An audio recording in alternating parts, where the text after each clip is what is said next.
Hello, this is Miracle Road, and today I'd like to talk about one of the most incredible miracles. This has to do with the Our Lady of Guadalupe.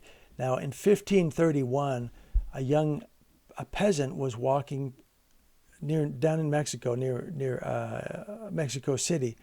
A peasant, part of the Chichimeca tribe, this is a tribe that had been converted to Christianity, and this young peasant, Juan Diego, was on his way to Mass when he saw a beautiful cloud hovering over a hill, the hill of Tepeyac, and it was lit up. The cloud was illuminated, and it seemed like it was illuminated by a rainbow.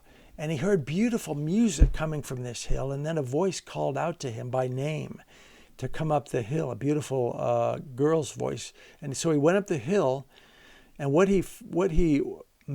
he met up there was Our Lady of Guadalupe, a beautiful young mestiza girl, around 14 years old. And she said she was the mother of God.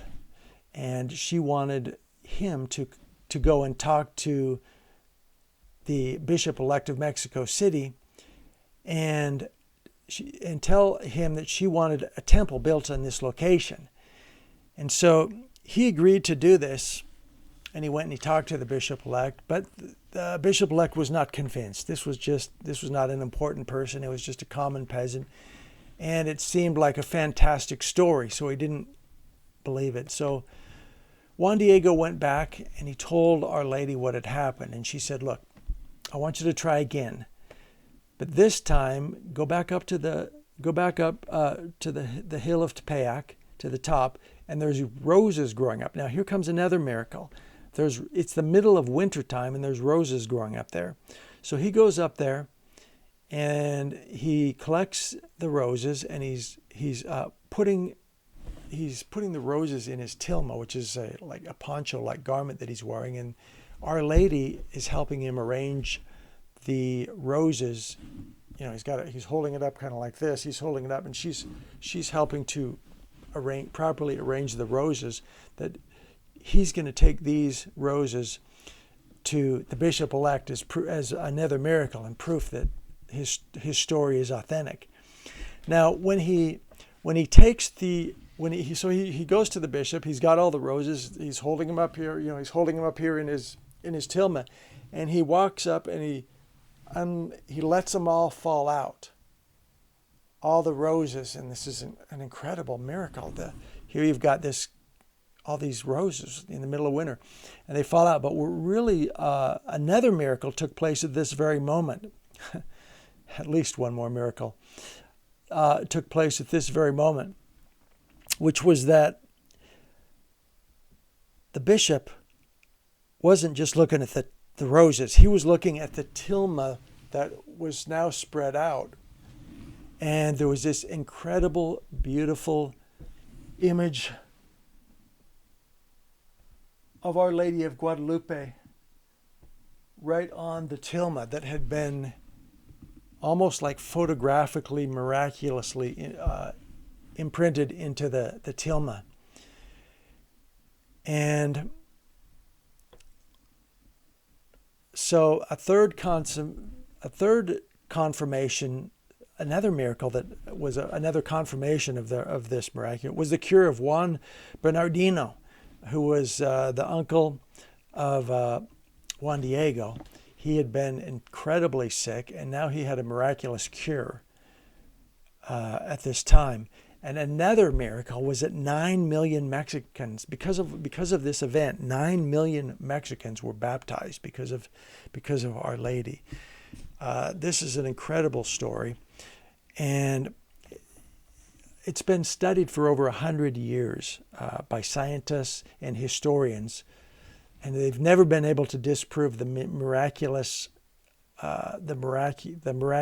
origin of the tilma through scientific methods. And in fact, because of it, it's made of a coarse cactus cloth. this tilma had never been properly preserved. It had been abused. They had spilled acid on it. They had not treated it right.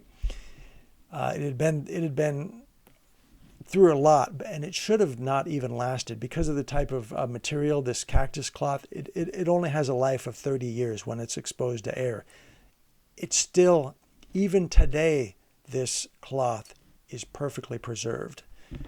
So that is a miracle in itself. But another one is the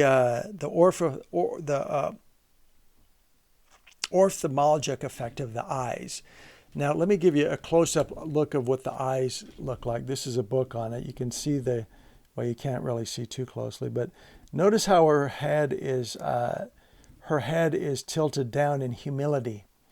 That's an important point, and I'm not going to get into all of the symbolism today. I'm going to do I'm not a full art historian or a scholar of this particular miracle, but I am going to talk more in depth about it later. But just for the moment, you can see how her head is tilted in humility, and that's an important point because it shows her reverence, and she's not a god. She's not portraying herself as a god, but she's humbling herself before God. But her eyes in this are the eyes are a miraculous aspect of this the tilma. They can't be created by a painter. In fact, they appear as they would appear if they were a reflection in a camera or in a mirror. Okay, so that's a miracle in itself. And not only that, the eyes that appear, there are eyes within the eyes. Okay, so we've got the eyes of Our Lady in the tilma, the image, but within there's eyes within the eyes. So, and whose eyes are the eyes within the eyes? They're the people who witnessed it when the roses were spilled and the tilma was revealed.